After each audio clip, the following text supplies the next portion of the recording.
Hello, everybody, and happy summer. Hope you're enjoying your vacations. And if you're at the beach, I hope that, maybe you listen to these episodes when you're done with your beach vacation. Because as y'all know, it is Shark Month on Discovery Channel. And if you know me, you know that I fucking love/hate and actually absolutely terrified of sharks. So here's an oldie but goodie from me and Michelle.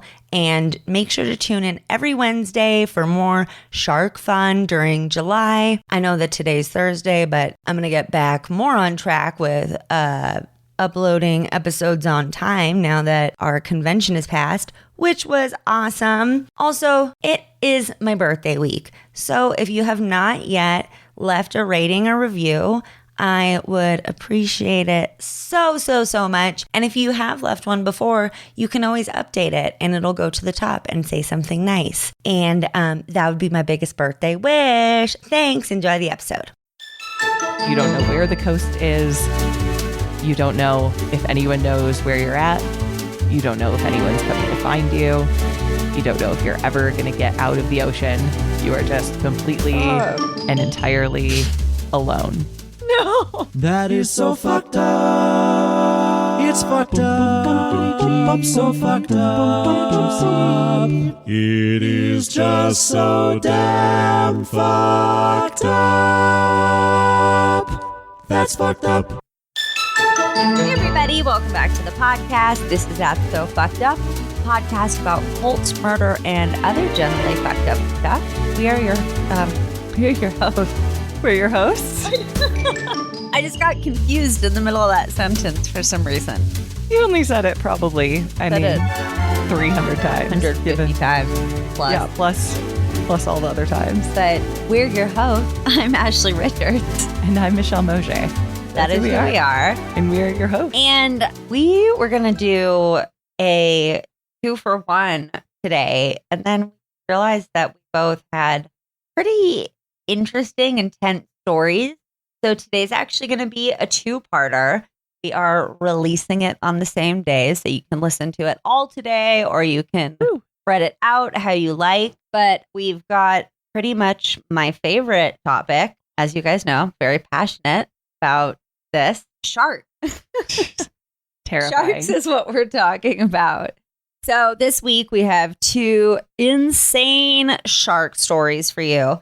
If you have been a longtime listener, or if you're a patron and have access to the retro episodes, then you know that I've already done the sinking of the Trash Man yacht story, which is one of the most terrifying shark stories I've ever heard of in my entire life. That's going to be part 2 in the next episode. So definitely make sure that you tune in for that as well. And if you're wondering, well, like, why do it again? You already did it. But it's like 101 episodes later, and I feel like doing it. So that's why. It's been a while since I could talk about shark attacks. It's been a while since they got eaten by the sharks in the ocean. Every day. All day, every day. No, that's not true. You know, a little disclaimer. Sharks are friends. Not food. Maybe not friends. I don't agree with the killing of them, or, we're not saying that sharks are bad, but they do sometimes hunt people down and eat them. So yeah. We're not saying sharks are bad. We're also not saying sharks have never eaten people. Those two things can be true, but they're not, I guess, I don't know, they're not like doing it maliciously. They're not like Jeffrey Dahmer. Yeah, no, they're not out there like, fuck them, let's get them. Usually they think you're a seal. They're like, fuck seals. Yeah, they just got these seals. They're cute, but teeny tiny dinosaur brains. No, you know what? We're tangenting. That sounds like us. I was going to tangent even more about that, but I'm going to stop because we don't want to overload you guys with announcements on this episode. So also make sure that you tune in for part 2 to hear Patreon and review thank yous, because we have quite a few. And we have one more really big announcement before we get into our story, and that is TSFU is releasing a spinoff on Monday. So 3 days from now. Whoop, whoop. It's called TSFU Presents, and it is hosted by me, Ashley Richards. And every season is going to be a 4-episode, month-long miniseries where we dive into a particular topic or location. And every episode, I'm going to have a different co-host. So, little hint, our first season is called Colorado Carnage, and it's about Colorado's most notorious murders. And our first episode is going to be about Ted Bundy, co-hosted with friend of the podcast, former FBI special agent, Dr. Brianna Fox.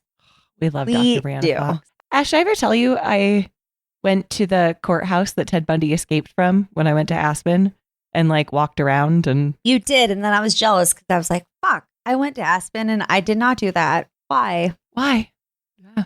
So, yeah, that's going to be on its own feed, but just type in TSFU Presents and you'll be able to find it. Very, very excited, you guys. So definitely mark your calendars. This is going to be so fucking awesome.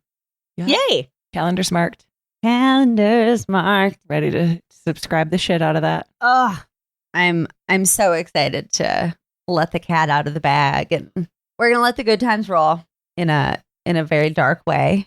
And I hope you come join me. Magical. Well, friend, you want to dig into your favorite subject? I absolutely do. Really excited. Amazing. Shark Day is like my favorite day. You know, when I was a kid, I was obsessed with Shark Week, but in the most terrifying, like, I never want to get into the deep ocean kind of way. But like, I respect the hell out of sharks. And yeah, so that's why, well, I'm going to drop some facts on you before I divulge what my case is. Ooh, dropping some knowledge on us, huh? I like it. I got some shark facts. Drop bombs, not knowledge. No, wait. That's the other. I meant the other. The other way. The other way. You Drop know. knowledge bombs. You got it. I get it. Well, fun fact. Did you know that America is the shark attack capital of the world? Love it. So no, honestly, I would have expected Australia.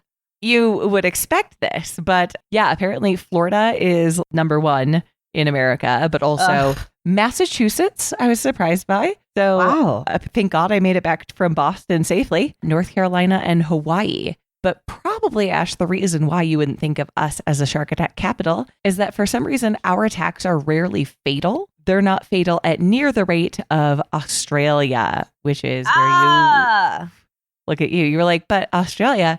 Yeah. Because everything in Australia is super deadly. It's always trying to kill you.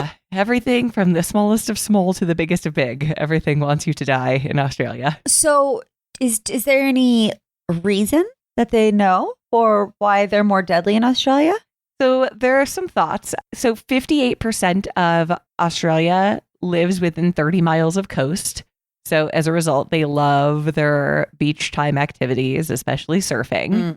Of the 26 species of sharks that are known to bite people without provocation, Australia has 22 of them. So it's kind of the perfect storm. So for example, in 2020, there were 57 reported worldwide unprovoked shark attacks, which that number is probably smaller than normal because, 2020, we all remember what happened then. Not a lot of people at the beaches for a minute. Right. Okay. Because of us all, the COVIDs. Right.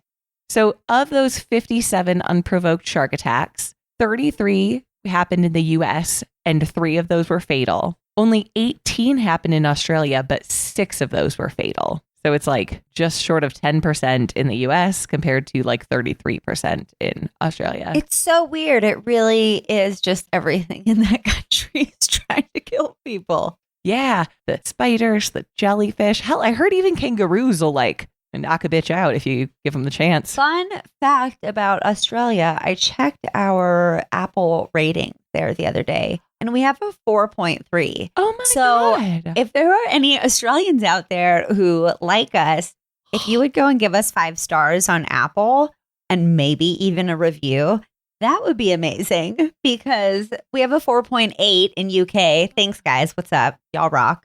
Yeah, we want to boost those numbers because, We're like, rocking a 4.7 here in in the US of A. America. I think in Canada as well, a 4.7 or a 4.6. But Australia is hating on us with 4.3.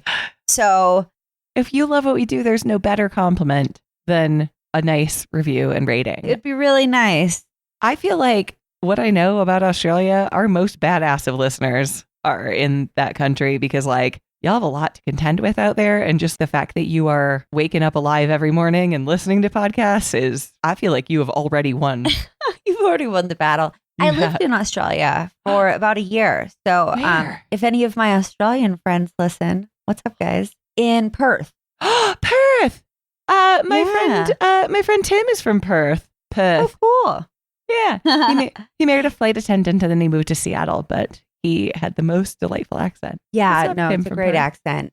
All right. So with all these shark facts, well, Ash, you know what's coming. But listeners, you might be wondering, what shark case are you going to do? Ash, my did you see the movie Open Water? You know what's funny? They're not wondering because it says it in the title of the If you- episode and the show notes.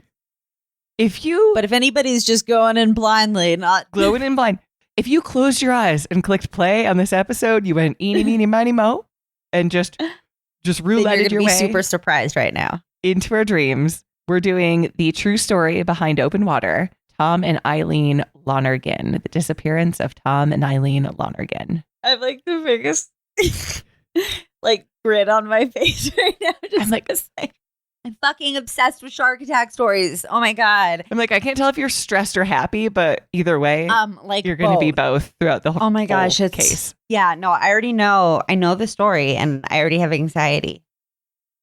Yeah. As I was prepping for this and researching, I don't know, I just stopped and was like, all right, imagine this. You go for a dive. You pop out of the water after 30 minutes of swimming around, having what you think is the best experience of your life. Yeah, Great Barrier Reef. Supposed to be pretty amazing. Yeah, it's a dream. And everyone's gone. The boat's gone.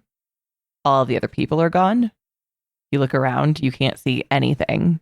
It's just water and sky. You don't know where the coast is. You don't know if anyone knows where you're at. You don't know if anyone's coming to find you. You don't know if you're ever going to get out of the ocean. You are just completely and entirely alone. No. And then there's sharks. And then plus sharks.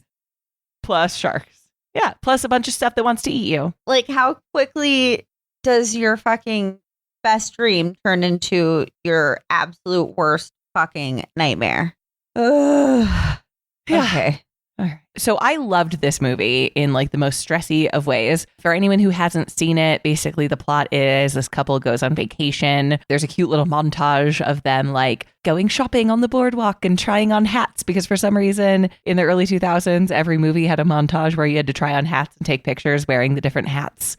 They go for a dive and then the when everyone's getting back on the boat, the guy on the boat is tallying everyone coming back. And he's got 26 written on his paper and he tallies 24 and he counts and he's like, oh, 24? I don't know. Scratches out the 26, writes 24 and he's like, we're good. So then Eileen, who's... That's in the movie though, that's right? in the movie, yeah. Yeah, so it's a Do you movie know plot. if that's true? Right. Or you're just doing the movie Just plot? giving a quick summary of if you haven't seen Okay. Open Water, here's what happens. You know what? You know what? Mm-hmm. Wait, but spoiler alert. First of all, right? I mean, Well, I guess the story I was is going the to say I'm spoiler. literally going to spoil everything. If we're worried about spoilers for this movie, it's that you stop This listening whole now. episode. If you're like, shit, I didn't watch Open Water, which came out 18 years ago. Pause now. Go watch it. Come back. I think we've given you a fair amount of time. Yeah. I will say I liked it. They did a very good job of building the suspense. Yeah. I didn't like though that they did like the found footage Oh, yeah. style, purposely bad Well, camera. I'll tell you a little more about this because I have some movie facts. Okay. Yeah. So, Good thing we did not make this a one episode. no. This is definitely a two-parter. Shark Week at TSFU. Sorry, go. So Tom and Eileen, whose characters in the movie are Daniel and Susan, they surface and are like, oh shit, boat's gone. So in the movie, Eileen is very like, this is all your fault. I wanted to go skiing and you insisted on a beach snorkel vacation. They get attacked by jellyfish. Eileen gets seasick and throws up. Night falls. And this was one of the coolest parts of the movie, I thought, because it's like pitch black and then it's a storm. So the lightning, every time the lightning flashes, you can see what's happening. Oh, and you can see like a fuck ton of sharks. So Daniel It's such a scary movie. It's intense. Daniel gets bit by a shark. And so Susan puts a tourniquet on him. She takes a little nap. She wakes up. They both fall asleep, last the night, and then wake up. Daniel's dead. Susan gives him the old, there's not enough room on this door, Titanic treatment, and just Goodbye, Jack.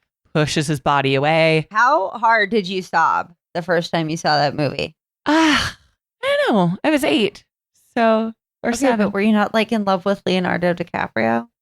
I mean, I guess I probably was. You know who I was actually in love with? This kid in my 3rd grade class named Kyle Duberville, who shortly after that movie came out, he had the like behind the scenes movie book.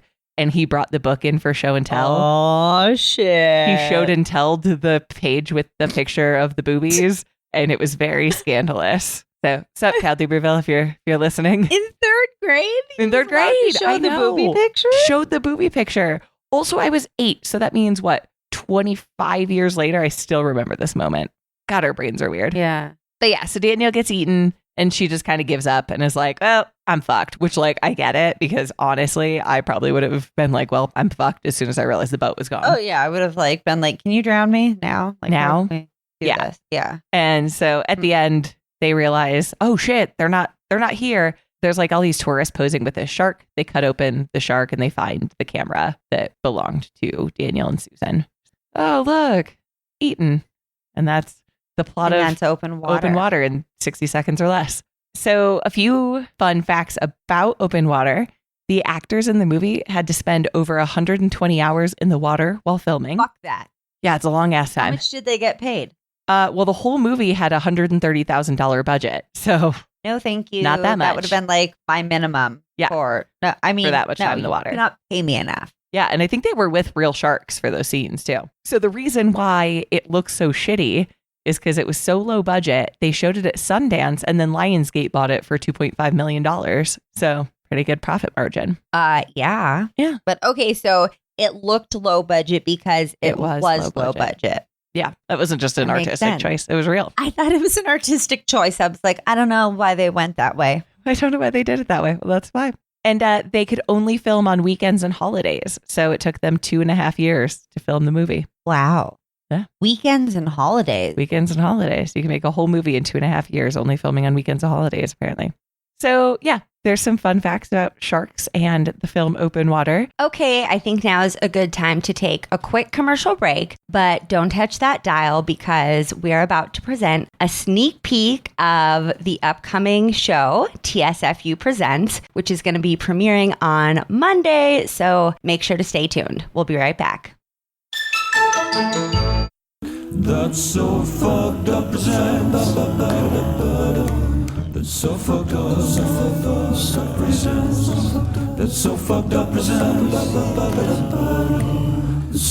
That's so fucked up presents. Welcome to TSFU Presents. TSFU Presents is a spin-off series of TSFU the Podcast, a podcast about cults, murder, and other generally fucked up stuff. In TSFU Presents, each season is like a mini-series where we dive into a particular place or topic over the course of 4 episodes. In the first season, join me, your host, Ashley Richards, along with various other amazing co-hosts as I discuss 4 of Colorado's most notorious murders. Here's a sneak peek of Colorado Carnage. The craziest part is if you look at Ted Bundy's victims, if you look at Stephanie's picture, and then you look at his mom/sister, or what he was told his sister, she even looks like them. So the question is, yes, is he killing women that looked like Stephanie, or was he into Stephanie because she looked like his mother, and he's killing women that looked like his mother? Oh my God, I think it's B. Do you agree? Totally. That's my theory. But he had a closed-door meeting with the judge, Judge Dickerson, and told him, hey, I found these photos of my dad eating poop. I don't feel comfortable around him. And the judge ordered him anyways to go by himself on a plane. Yeah, to visit his dad. What the fuck?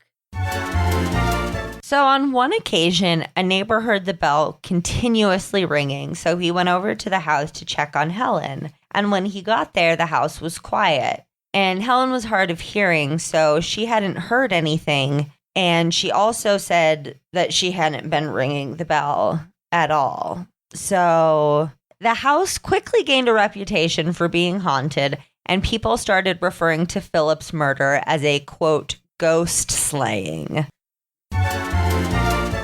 Mary escapes this brutal attack. It was described by a prosecutor as the worst he'd ever seen. She ended up banging on a door in Silverthorne, Colorado, begging for help. Luther was found with his truck, which was covered in blood, and he had scratches all over his face. There was some pretty significant evidence when they found him. Absolutely. And, she obviously survived and she was able to describe her attacker. He was found relatively quickly.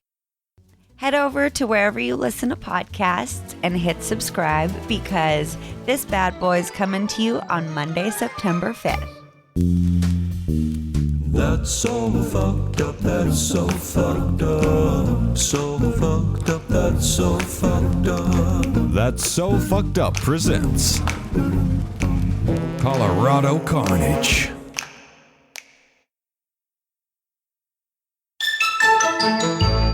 And we're back. So Tom and Eileen were both students at LSU in Baton Rouge, Louisiana. That's where they met. They were both Catholic, dedicated students, loved the outdoors. From what they said, Tom was like a little neurotic, but very romantic. He kept a daily journal and even wrote about the day that he and Eileen met. Eileen was a very zest for life, saw life as one big giant adventure that she wanted to have. And they said the only thing bigger than her zest for life was her heart. Oh, sounds like a nice gal. Nice gal, hell of a gal. They're both part of the Air Force ROT. Hey, heck of a gal. Heck of a. She's Catholic. Oh, so she wouldn't appreciate. She wouldn't. Hell of a gal. Hell of a gal. Hell of a gal. Heck of a gal, Eileen. Yeah.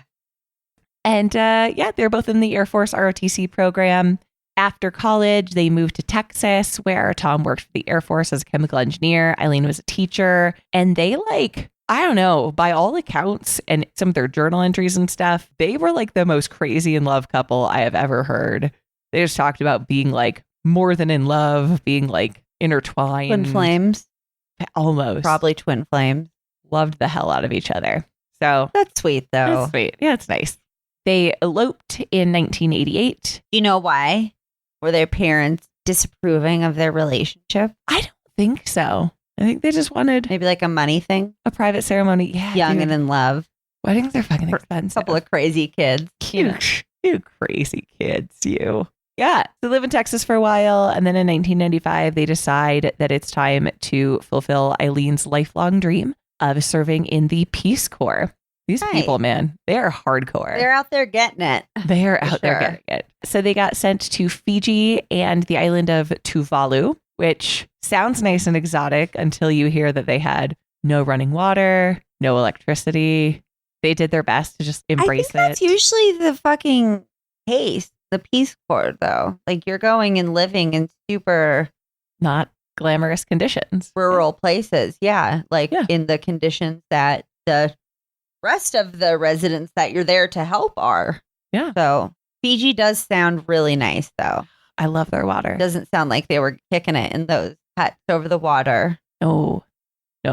They were teachers over there, and it sounds like the teaching position was pretty difficult. They had a really hard time with students and behavior and stuff, but they were trying to just, make the most of it, do what they could. And they were like avid scuba divers out there. So just every time they could, sometimes weekly. And once they finished their assignment, they planned on a 3-month scuba tour, basically of everywhere they'd ever dreamed of scubaing, including France, Indonesia, and Australia. And the Great Barrier Reef was first stop on that plan. And then after that 3-month stint, they were going to move to Hawaii. And like, essentially, it sounds like they'd kind of attained this level of living where they were like, you know what? We just want to make enough money to like fulfill our scuba life and just be beach people and scuba and like whatever it takes to just make the amount of money that we need for that, nothing more. And we will be totally happy, which like, And man, on their first fucking stop on their scuba tour, things go poorly. that sucks, man. It super sucks. Makes you sad. So they start this adventure. They arrive in Queensland on January 15th, 1998. Check into the Walkabout Hostel. Have you ever stayed in a hostel? Yeah, a lot. Oh, I've never been in one. Oh, yeah. Not super glamorous. You share a room with like, I don't know, 4 to 12 people, depending on how much money you want to pay for your bed. And then it's usually like a party scene. It's fun when you're in your 20s and you're traveling on a limited budget. Did I miss my hostel years? No. No. I feel like the movie Hostel really scared me away. Also, I have a really hard time falling asleep. And so the noise of other people will keep me up endlessly. So my biggest fear. Yeah, and it's like 20-year-olds partying all night. So yeah, you might have. It may You be might fear have. that I may have missed. Yeah, it's okay though. It's okay. Yeah, but I have heard that if you're traveling abroad by yourself, it's an excellent way to meet new people. But I think I've missed my Definitely. opportunity. So if you do that, I wouldn't discourage you from doing that. You might just want to get like not the 8-bed dorm. Fair. Because I'll just be laying awake all night like, this is fun and now I can't sleep. And now I hate everyone. And now I hate everyone. Yeah. So they were stoked. They were like, all right, we are here to dive. We are not here for anything else. So they just wanted to get out there. But the first day, the conditions were crappy because of recent storms. They tried, but the waters were murky. The waves were too big. And they were like, all right, let's wait. Let's give it a try tomorrow. They booked a dive trip with Outer Edge Dive for Sunday, January 25th, 1998. And everything went perfectly. They had a great trip. It was awesome. And then they continued the rest of I wish that was how it went. Scuba life. Yeah. So they book this dive. They get on a bus. There's like an arranged bus for everybody and go to the Port Douglas Arena. They've got the skipper, Jeffrey, Ian, Jack. That's a lot of first names. But he was the skipper and the business co-owner. They had 5 people working on the ship and they were basically doing 3 stops. So first 2 stops went fine, except apparently the Lonergans came back late from both of those 2 stops. And then third stop, they get to the St. Crispin Reef area. So I guess there's this. Why are they coming back late? I mean, I know you're setting a bad precedent. well, I'm just saying because that's like some getting left behind territory. Mm-hmm. I got to be You don't safe. want to miss the boat. Literally, because it's like a saying.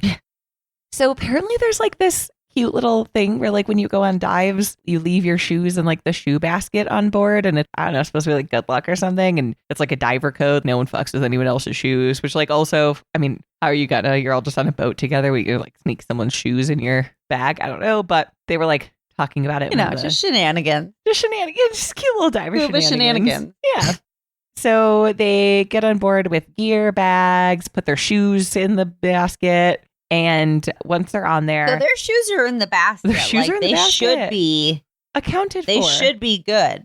Yeah. That's insurance right there. The number of shoes should equal the number of people. Yeah, that's what they should count. Yes. I mean, Yeah. not really, you because should- people no. might put their shoes somewhere else. But Don't put your shoes somewhere else. You got to put them in the baskets. Good luck. maybe just if you're a scuba fucking worker, like somebody takes people on scuba boats, etc. Mhm. Just like make sure you know how many fucking people are on your boat at all times. At all oh my times. god, Yeah. this story is my literal. Well, my story next to is also my worst nightmare. So All nightmares. It's super interesting because they said that, so they call it the Jaws effect. Like after Jaws came out, there were a bunch of new laws and regulations and stuff as a result of that movie. And so now I guess it's like a thing when movies cause new laws and regulations based on like fictionalized events. They call it the Jaws effect. And I guess this movie had Jaws effect results where there became a lot more stringent laws and regulations around diving companies. So you're probably oh well, it was slightly not, safer but it was now. not just a movie because it was a real because it was real. happening as well. It was like fictionalized because nobody knows what happened out there. So pretty much from the minute they get off the boat, Right. everything else is like, well, Who knows? It's all speculation from could have there. been this. Yeah. So on every boat, there is a master diver who's supposed to do all the head counts. The problem is that depending on the crew and where they're going and how long the trip is, this role can get swapped around to different people. So like that's step one. Yeah, don't love that. No. And it's also typically required for all the divers to dive with an instructor or dive master. Because Tom and Eileen were so experienced, they were like, hi, here's the thing. We're really good at this. So we're just going to go do our own thing and we'll come back. And the crew was like, yeah, you are really good at this. Okay, have so much fun on the reef. We'll see you when we see you. Yeah. That's another thing that happened. Also, ideally, the dive master's recording when everyone enters and exits the water. But there were some, I don't know, it was kind of tough to describe exactly what happened in this record keeping. But there were a lot of people kind of saying like, oh, well, this person did it wrong and this person misunderstood this. And sounds like there were maybe just some hiccups along the way that enabled this to happen. A lot of pass in the buck, eh? A lot of pass in the buck. Yeah, they get to St. Crispin. The water's super warm. I guess most of the people even took their wetsuits off and just were like, I'm going to just go in my swimsuit. And Tom and Eileen left their wetsuits on. They had enough water for like 60 minutes. Air, you mean? Like, I think there's plenty of that around them. You know what? They do need oxygen, drink. though. Yeah. Yep. Not that you can drink, that's going to be, it's a problem in both of our stories, but definitely a problem in mine. Real big problem. Yeah, they had 60 minutes of air supply. Nailed it. All out of love. I'm so lost without you. I was like, isn't that a band? Yeah, it is. They are recorded as entering the water at 2:20 p.m., heading off on their own. Boat gets ready to leave, and they are, basically just like checking people off as they are getting on the boat. The divers were expected to stay within 200 feet of the reef. None of the crew notices anyone left in the water. Apparently, there are these things called micro bubbles that you would see given off by the air tanks that would tell you, hey, there are still folks in the water. Mm-hmm. And so at 3:20, they pull the anchor, didn't see anybody. They were running 40 minutes behind. So the crew was kind of in a bit of a rush because they were like, we got to make up for this. We're running late.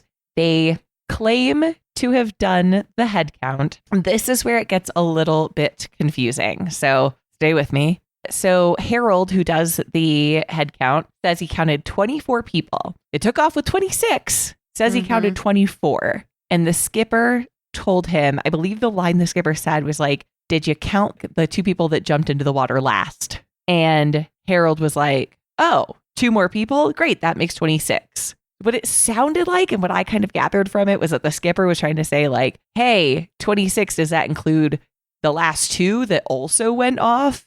And Harold was like, oh, 24 plus the skipper says there's 2 more. So we've got 26. We're good. So you think it was a miscommunication? I think it was a miscommunication piled on top of the fact that the roles of dive master had switched, piled on top of the fact that they were in a hurry, piled on top of the fact that Tom and Eileen went off by themselves instead of with a dive master. And wandered too farther Maybe than further. they were supposed to. Yeah, pretty bad. And it only Perfect storm. gets worse after this break.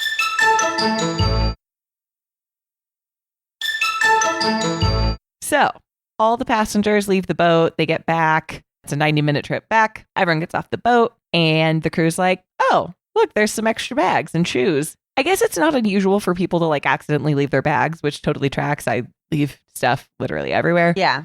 The shoes thing is weird because like, what's on your You need feet? those. Yeah. I leave bags everywhere. I rarely leave my shoes anywhere. But they're like, we'll set it aside, stick them in the lost and found. They'll come back. Crazy American tourists. They've got a bus they'd set up to take all 26 people back to their accommodations. The bus is waiting for these last 2. It's like, we've only got 24. The bus driver looks around for them, checks ice cream shops, pubs, stores. I believe he called the hostel they were staying at. No one answered. But he basically is told, I guess there was this arrangement where the bus company, if anyone didn't make it back on time to get to the bus, it was the tour company was responsible for setting up different travel arrangements for them. So he was told, hey, it's fine if those 2 didn't make it. They'll get taken care of by Outer Range. Go on ahead. So he goes on ahead. I'm glad we're not videotaping this episode. Or what is videotaping? It's not recorded on your camcorder. The fuck? Videotaping? Is that like a thing anymore? A VHS. I'm glad we're not, recording video. videotaping this because my face the entire time has been just one of horror. It's like, what the fuck? Not attractive. I'm just like, no. Yeah. So if all of this wasn't knucking futz enough already, it's 2 days before anyone notices they're missing. Ugh. And in fact, this is a popular tour area, so they've taken tours out. They took a tour out the next day that found Tom and Eileen's cut off weight belt, but they didn't have their names on it. It's just a weight belt. And they counted us as like, it's a bonus find. Woohoo! We got some lost equipment back. Kick ass. No one was like, yo, we had those 2 bags, those 2 shoes. Now we're finding equipment at the bottom of the ocean. This is not good. Nope. So Sunday was their tour. On Tuesday, they're like, these 2 bags are still unclaimed. It's kind of weird. Let's pop these bad boys open, see what's up. Open them up, find wallets, passports for Tom and Eileen, check the inventory, realize they're missing the tanks. And it says at this point, the Jack, who is the skipper, says he felt like he'd been hit with a ton of bricks. I have that feeling when I'm like, oh my God, I went to bed last night and I didn't move clothes from the washer to the dryer and now they smell like mildew. Like, no, sir, you should be worse than that. You lost 2 people in the fucking ocean. Yeah, that's a little bit of a fucking understatement. Yeah, just a bit. So they call an emergency meeting to be like, look, now is not the time to save your own ass. We left 2 people in the fucking ocean. What happened? They call the hostel and the hostel's like, yeah, no, nobody's seen them since Sunday. They call the police, the consulate. The consulate calls their families and it's like, don't get your hopes up. Ugh. Oh, God. The search starts. They don't really find much.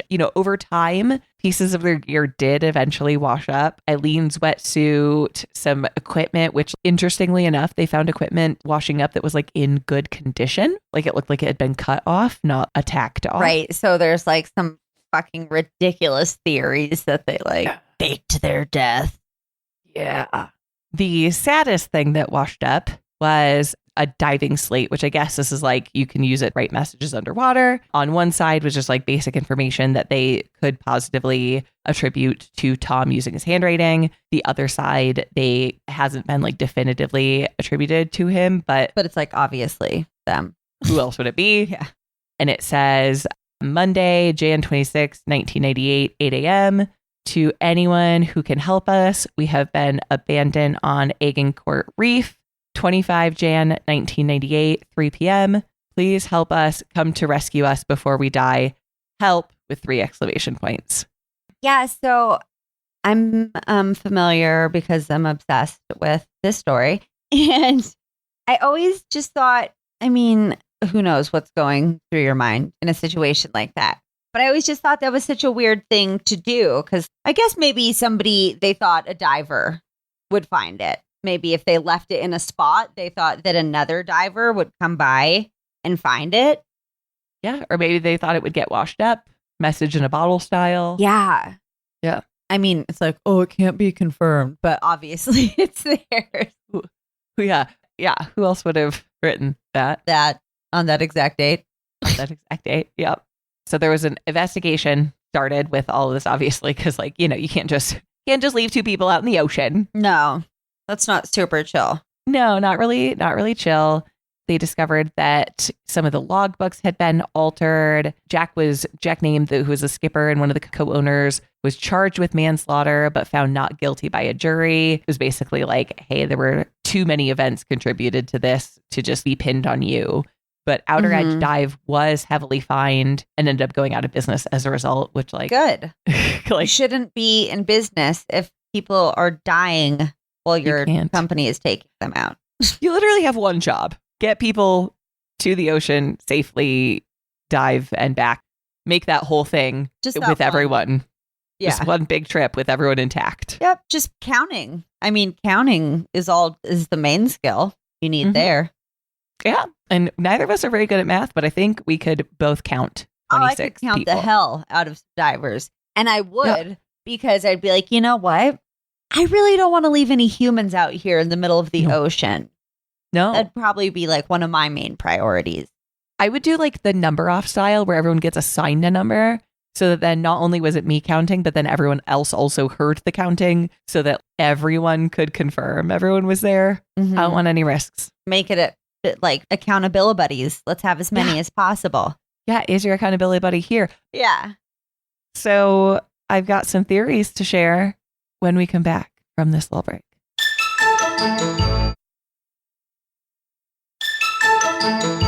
And we're back. Oh, ooh, I gotta take a fucking breath. Dude, I'm going to share some of the, I guess, conspiracy theories around this case because there are a few. I think before sharing any of those, first and foremost, no matter what is true, at the end of the day, Outer Edge left 2 people in the ocean. No matter what, these people were still like heavily failed by this company they put their trust in. So even if anyone's like, oh, well, maybe they did it on purpose, that still doesn't negate any of the blame from Outer Edge for like not making sure all the bodies were they didn't. They had like good lives. There's no reason that they would they were going try to do a disappearing act. Yeah. But theory number 1 is that they faked their own death. So some of the contributing factors to this theory is, so apparently Tom called ahead and asked about a well-known party barge that was permanently docked about 3 miles from St. Crispin, just wanted some of the deets. There were multiple sightings of the couple shortly after. Okay, but like also how many people have seen like Elvis or like Tupac? Can we throw like, allegedly before that? There were allegedly multiple sightings of the couple. Yeah. You know, one time I thought I saw John Krasinski and Jenna Fisher walking around Hawaii. It definitely wasn't them, but in my head I was like, I think I just saw them. Sometimes we see what we want to see. One time in Amsterdam, I was high as fuck, and I thought that a small Asian couple in the distance was my mom and sister. So exactly is my point. These things happen. Yeah. One of the like weird contributing factors to this was that there was another man who had faked his own death on a different Australian cruise in that area, who was also an LSU alum and who went to Tom and Eileen's small church. So okay, that is weird. It's super weird. Yeah. It's weird. That does tickle my conspiracy bone. Yeah, and you have a big bone. You know, for conspiracies. That's what she said. Yeah, they do think this is unlikely because they didn't touch their money, and insurance claims and stuff were never touched afterwards. Though also, like, if you fake your own death, I actually once listened to a whole podcast about how difficult it is to fake your own death. It's not easy. Yeah, no, I wouldn't. I mean, I don't see why I would ever have to try, but just out of sheer difficulty, I don't think I would. No, it'd be real hard. I can't get away with shit, man. No. My face is like a book. Like, you can read it. Yeah. Also, I just don't see anybody putting themselves in the scariest situation in the world. Yeah. I cannot imagine anything worse than coming up out of the ocean and looking all around me and not seeing anything but ocean for miles and miles. And like you said, not knowing if anybody's coming back. Whew. I mean, to dig a little deeper into this one, if they did do this, there was a report of, so this was a very well-traveled area for tour boats. And apparently there was this ship that was taking a bunch of Italian tourists on a tour of the reef. And I think it was a snorkeling tour, not a dive tour, but it may have been a dive tour. That's a detail. It's not important. But what they said was that on that trip, there were allegedly 3 more passengers from when everyone got off the boat to when everyone got back on and they were traveling away. They had 3 bonus Jonases, which is like, also, where's the third one? Who's that? Who's he? How'd he get here? And the skipper for that ship, or the captain or someone, reportedly said he heard American accents, which really stuck out over all of the, like, the whole rest of the boat was Italians. And he didn't think to be like, hey, what's up? Why the fuck are you on my boat? I guess not. I don't know. They didn't dig into it. I just found it like a curious detail. So the other theory is either dual suicides or a murder-suicide. This was spurred because so after they were like searching their possessions, they found these diaries, and Tom had some pretty intense diary entries. One of them, 6 months before the dive, said, like, a student who has finished an exam I feel that my life is complete and I am ready to die. As far as I can tell, from here, my life can only get worse. It has peaked and it's all downhill from here until my funeral. Yeah. Wow. That is So- pretty, that's pretty intense. It's like a weirdly positive spin on being like, I'm done. It's not like I'm so sad I don't want to be on this planet anymore. I've done all the shit I wanted to do. I've peaked. What more could possibly make me happy? Yeah. That's wild. Yeah. And 2 weeks before they went, Eileen had a journal entry that said, Tom hopes to die a quick and painless death, and he hopes that it happens soon. Tom's not suicidal, but he's got a death wish that could lead him to what he desires, and I could get caught in that. So Okay. there's that. Oh man, you're tripping me out. I know. They also like really hated their jobs, but like also, I mean, I've worked at a lot of jobs. Like I worked at fucking Aeropostale. How old were they? once. 33 and 28. He was 33. Yeah. And she was So 28. he was going through that like early 30s life crisis, maybe where I mean, let's be honest. I've been in a life crisis since like 24. So I don't know. I know, Does it's it like- stop? you know when you're like your 20s crisis and your 30s crisis, Yeah, it's like a quarter life that turns into a midlife. teens crisis. Yeah. Yeah. Yeah.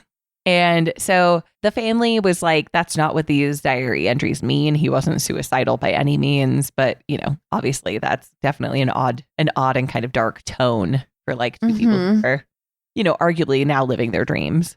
So that's theory 2. Yeah. Yeah. Theory 3, eaten by sharks. This is what inspired the movie Open Water. Right. That's Yeah. the most horrifying theory. Yeah. So as we mentioned at the top, Australia is home to some of the most aggressive sharks, including tiger sharks. There was one, they had interviewed a tiger shark expert who said, he was like, I wouldn't want to be in that water for 2 days. An hour in, you're probably not going to get eaten. 2 days in, you're definitely going to get eaten. I'm paraphrasing his quote, but that was basically the sentiment was like, yeah, you're there for an hour, you're probably fine. So I guess tiger sharks like to make a decision about you before they eat you. So My story's about tiger sharks too. yeah, They're mean. scary. They're known as the trash cans of the ocean because they will like eat anything Well, and anyone. So was there was tiger sharks in this area? yeah. The tiger sharks are in this area. And yeah, I guess they like scope you out for a couple hours. So if you're in the water with tiger sharks, you're probably safe for an hour or two. I'm not a shark expert. Don't get in the water with tiger sharks saying, well, Michelle said it would be fine. For up to an hour. Up to an Yeah, hour, she don't- said. Don't take my word for it. Don't Zero. ever listen ever to what listen to we me. say. No, about anything. If I give you advice, I mean, listen to what we say about like the stuff we research. But like, if I give you Yeah. advice, don't take it. Advice about how to act around sharks. I'm Yeah. Should we have put a caveat at the top of the episode that we're not shark experts? shark experts. Please don't listen to anything we say other than the research. So we've he's done. like, they're gonna fucking eat your ass. if Gonna you're just eat you. hanging out for days. Yeah. Yeah. And then the last theory is that they just got exhausted and drowned. They were super far out in the open water. It's unlikely that they knew where the nearest anything was. The closest opportunity would have been if they swam to that party barge that was 3 miles away. Yeah, what's a party barge? Like a place in the ocean where people party? Yeah, on a barge. I would go to a Huh. party barge. That's a thing I would do. It's like that episode of The Office where they do the booze cruise, except there's no Dude, cruising. I have such a good Office reference for you in my episode. It's literally written in. Every time I've said the word scuba, I've wanted to be like, and if they find out that I have asthma, then I can't scuba. And if I can't scuba, then what has this all even been about? Great. Oh, I love Creed. Oh, me too. I've been in a lot of cults. I've led them and I've been in them. You make more money as a leader, but you have more fun as a follower. Man, we both know The Office Too much. really well. Too much. Sponsor us, NBC. Yeah. So So yeah, I mean, but dehydration, right? That's a biggie. that was a nice little pleasant laughter joke right before I say, this would be the most horribly painful and slow death with many other physically uncomfortable ailments. Yeah. Like sun exposure, long-term saltwater exposure, dehydration. And just being so exhausted that despite your body's natural will to survive, you literally can't keep yourself above water anymore. That's it. What do you think happened? I think it was sharks. I think it was sharks too. I might think it was sharks just because I loved open water and I like the idea of shark attacks. And also, like, I hope it wasn't drowning. You know what, though? For their sake, I hope it was that they faked their own death and they're like doing something crazy right now. Like, I hope that for them because that sounds way better than getting eaten by sharks. But I think it was sharks. Yeah. Yeah. Diving is really dangerous. Just like quick diving story. They kind of tell this to like a lot of people learning how to be dive instructors. It's like a cautionary tale. This guy took like 6 diving students out and you're supposed to check tide, currents and whatnot. So he didn't check. They get pulled into an undercurrent, which is a current that just brings you down super deep, super fast. Oh, no. And none of them knew how to like breathe correctly because you have to stay super fucking calm.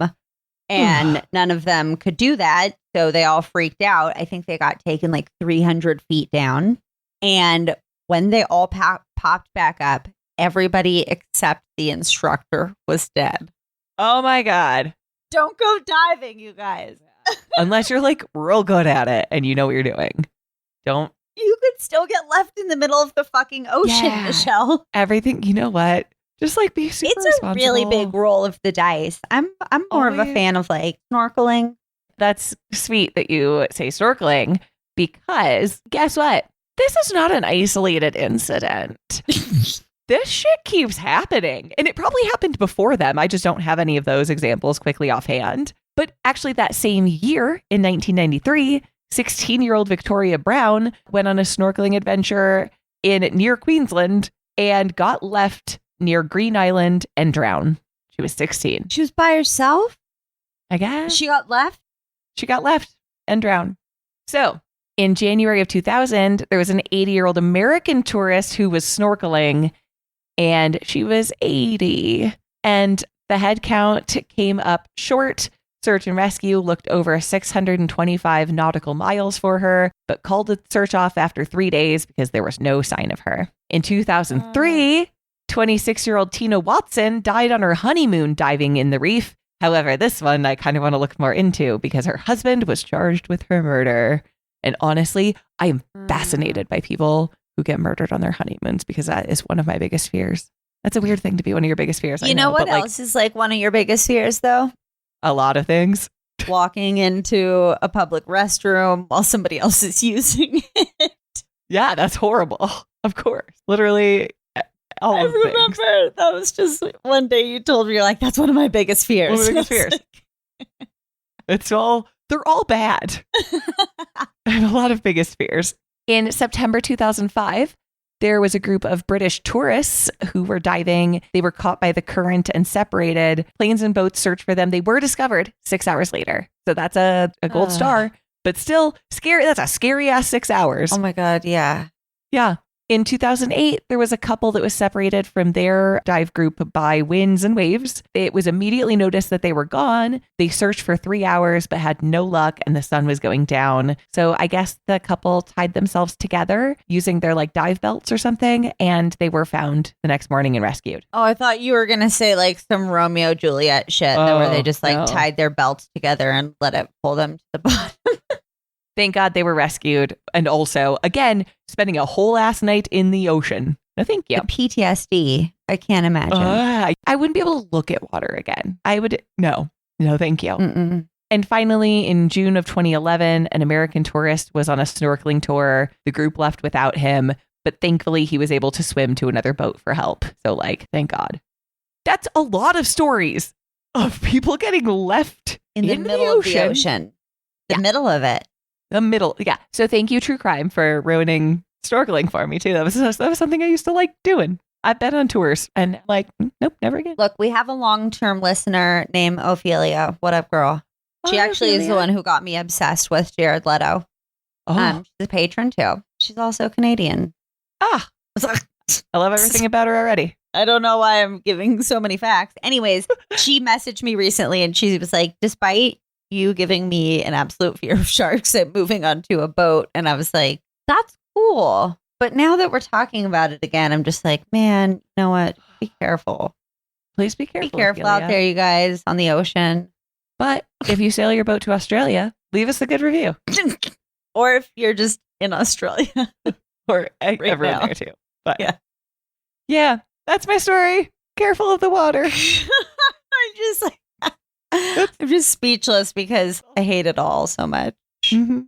Also, if you want to check out my sources, they will be in the blog. The biggest sources were a podcast called Case File and an article called A Mystery Resurfaces. But there were a couple other great sources as well, and those will be linked in the blog. At tsfuthepodcast.com. .com. Oh my God, we didn't play bingo. Shit. Yeah, no, I was like, Didn't even. I was so in it. We were I in was it so to in win it. But don't worry because we will play bingo in the next episode, which is out to you right Right now. Also, you could still play bingo if you remembered and we forgot. Oh, yeah, just because we forget. Doesn't mean you can can't play bingo anytime. Yeah. Just like in your daily life. It's your party. You can bingo if you want to. Yeah. Wouldn't it be so funny if you're at like a party or something and you're like, this party's fucked up. You just pull out fucked up bingo and you're like, all right, there's someone who wet their bed until early adult life. And there's someone who was good friends with the police. And they're like, you're just like checking off bingo items at like a house party. I don't know why I think that would be fun, but I think like cult bingo or fucked up bingo would be better than murder bingo though for a house party. So stay tuned for part 2, which is coming at you right now. Yeah. And all right, guys. Well, just remember, it's not a cult. It's just a podcast. but really it's a cult and a shark. That's fucked up. So fucked up. Can't you see? It's just really fucked. That's fucked up.